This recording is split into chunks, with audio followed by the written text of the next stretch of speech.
हाय दोस्त, कल आप लोगों ने एक सिचुएशन सुना कि ऐसे मेरी ज़िंदगी में हुआ। एक सिचुएशन सुना आप लोगों ने, तो एक और सिचुएशन मैं आपको बताती हूँ क्या हुआ। एक भगवान की सिचुएशन है। कान्हा जी को मैं बहुत प्यार करती हूँ और कहीं ना कहीं मुझे लगता था कि अगर मैं इनका नाम लूँगी तो मुझे प्यार हो जाएगा इनसे। तो मैंने कई सालों तक मैंने अपने दिल को संभाले रखा और मैंने कान्हा जी का नाम नहीं लिया, क्योंकि मुझे डर लगता था अगर मैंने श्री कृष्ण का नाम लिया तो मैं कहीं इनके प्यार में डूब ना जाऊं, पागल ना हो जाऊं। तो जब मैंने इनका नाम लेना शुरू किया तो एकदम दीवानी हो गई मैं इनके, मतलब इनके नाम में इतना जादू है कान्हा जी के, तो मैं इनके प्यार में पड़ गई। काफ़ी साल बीत गए लेकिन भगवान ने कोई इशारा भी नहीं दिया, क्योंकि मुझे पता था कि भगवान है। हमारी मन की संतुष्टि के लिए हम बुलाते हैं, ज़रूरी थोड़ी है कि भगवान सुनता होगा। और भगवान है भी तो इतना टाइम थोड़ी होगा भगवान के पास कि इतने लोग हैं उनको बुलाते हैं, तो मेरी फरियाद क्यों सुनेंगे। ठीक है, तो कहानी ऐसी है कि भगवान को सब कुछ पहले से पता है। जैसे हुआ ये कि कुछ साल पहले की बात है, जब वही वाला स्टेंट हुआ था, कल वाला कहानी वही मैं शुरू करती हूँ। वहीं से मेरे पति से साथ लास्ट वाले पति के साथ झगड़ा हो जाता है और मैं चली जाती हूँ। मुझे लगता है अब ज़िंदगी ख़त्म है, तो मैं सुसाइड करना चाहती हूँ। तो मैं ट्रेन में बैठ गई बिना टिकट के। ट्रेन में बैठ गई, टीटी वाले आए, टीटी वाले ने मुझे पकड़ा नहीं और मुझे पूछा भी नहीं, मुझे आराम से जाने दिया। तब लेडीज़ काउंटर हुआ, मतलब लेडीज़ बोगी हुआ करता था, तो लेडीज़ बोगी में बैठ जाया करते थे।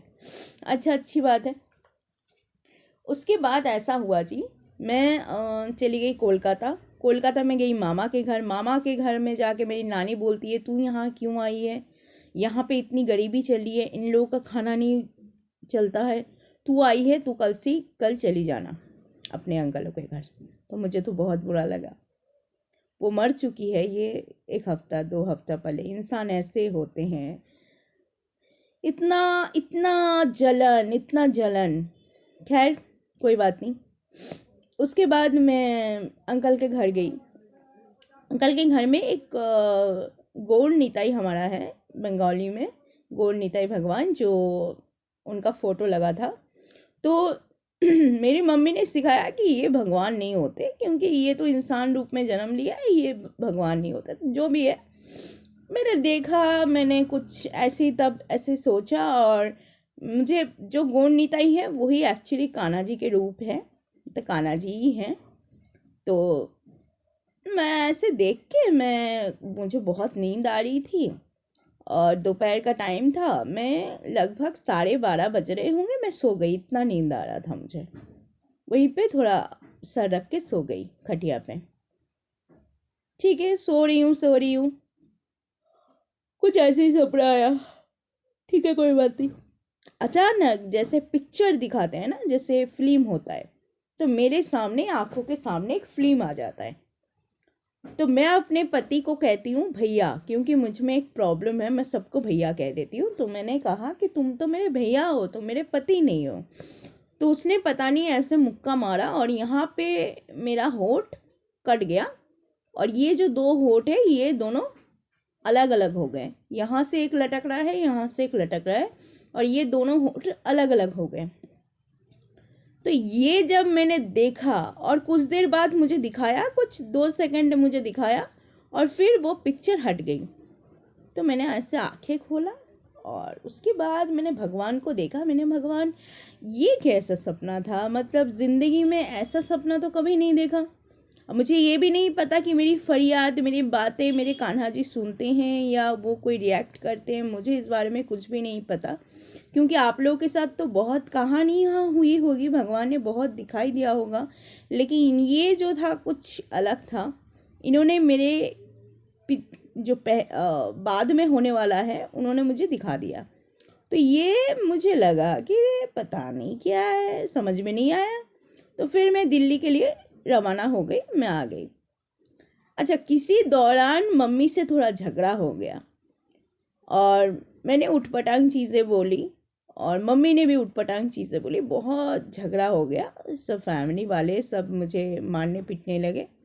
अच्छा, इसी बीच मम्मी का एक टीन का डिब्बा था जिसमें वो तंबाकू खाती थी, तो उन्होंने फ़ौरन ज़ोर से पटक के मेरे यहाँ पे होठों में मारा। देखिए मेरे यहाँ पे कट का निशान है, आप लोगों को दिख रहा होगा कि नहीं। जब मारा तो मेरे ये दोनों होठ अलग अलग हो गए, यहाँ पे एक लटक रहा है, यहाँ पे एक लटक रहा है। तो मैं चुप हो गई। मैंने कहा, दीदी को बोला दीदी जल्दी से जाके बैंडेड ला।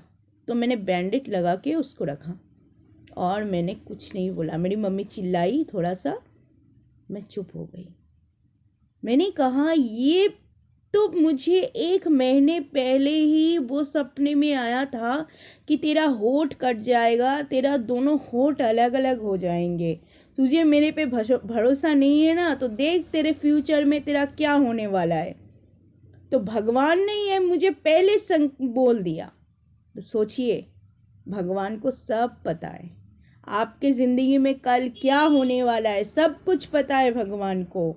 फिर मैंने वो बैंडेड लगाई, फिर जाके आधा घंटा 1 घंटे के बाद ये मेरा होठ जुड़ गया और भगवान की कृपा से अब मेरा होठ में कट का निशान आप लोगों को शायद दिख रहा होगा कि नहीं पता नहीं, लेकिन अब मेरा ये होठ जुड़ चुका है। मतलब वो कहानी एक सोचने वाली थी कि भगवान ने मुझे दिखा दिया कि थोड़ा होठ अलग अलग हो जाएगा कट के, और वही हुआ, मेरा होठ अलग अलग हो गया।